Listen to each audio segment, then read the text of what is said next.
Okay, welcome to part 2 of password protecting your application.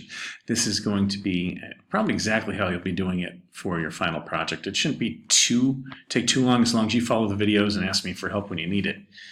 So I've got it to the point where the password is valid, as you can see. But in this case, I need to really focus on this because the expected behavior is not to tell them the password is valid. It's really to set a session and redirect the registration. So let's go ahead and do that.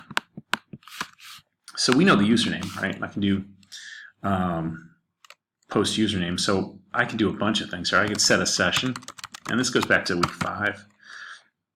And I can go something like username equals scalar username. And that's fine and dandy. It'll only work if we have a session start.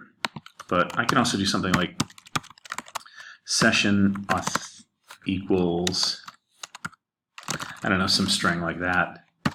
And then I can redirect. So to redirect, you would just do header location, and then we'd go to registration.php.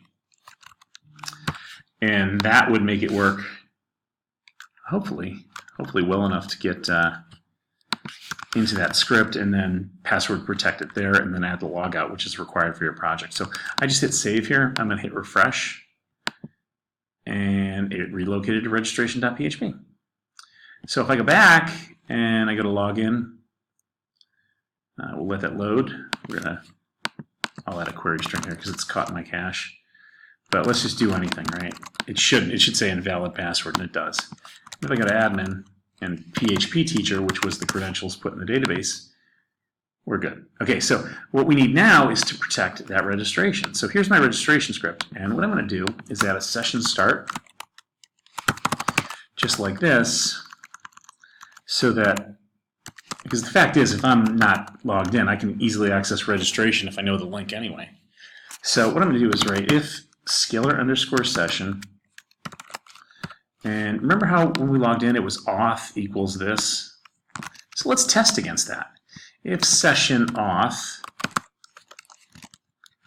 does not equal this, well then let's header location back to the login page. And we'll go login.php. So that should clear that out. And that'll be fine and dandy. But right now, the session is equal to that. And you can always pop in here like this and do a var dump if you're curious. We've been doing that for all 8 weeks of this really short course. But we hit refresh and you see that if auth is equal to this, then we know to keep them. So if I were to, clear my browsing tools here like this, just clear my browsing data. This might take a while because I've been online all day. But if I were to just kill this session, or even I can go in the cookie and delete it, but I would like to just clear it all out. So let's clear data. Should take just a second. And I'll leave that up. It should just take a second. But in the meantime, what I'm going to do is create our logout, because we always need a logout. So we're going to save this as logout.php. Love my Mac wheel of death here. Hopefully it catches up. Come on. Sublime is not a very processor-intensive application. It's kind of sad that we have this. So back here, if I hit refresh, watch what happens. Hopefully my session's killed off. See, it just redirected me. That's because no longer is my session equal to this crazy name, right? If I go back to registration, for example, like this, it's going to redirect me again because that proves that it's safe. So let's make sure that my slow browser, there we go. So see it redirected again. I did registration one more time so you can see it at home. There we go, right to login. So that's a good thing. So now we have that. I'm going to kill the var dump because I don't need to know what my sessions are. I already know it's a username. But in registration, I could easily, well, I'll do this in a second, but I could easily have a welcome username and then a link to the logout. But in the logout page, this is going to be really simple. We just need to start our sessions to figure out what sessions are valid. We need to destroy all sessions with that cool function. And then we need to header location back to the login.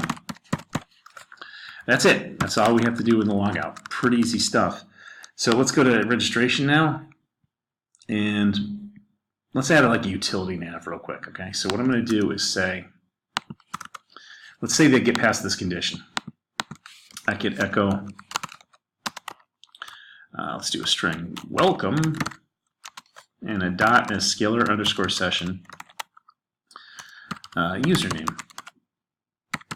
which is what the session was recorded, right? So let's add a break tag too, because it is a utility.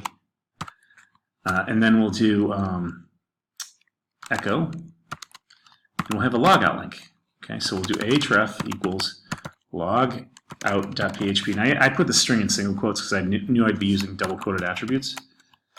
So let's do logout like this, and this is something you can be confident in.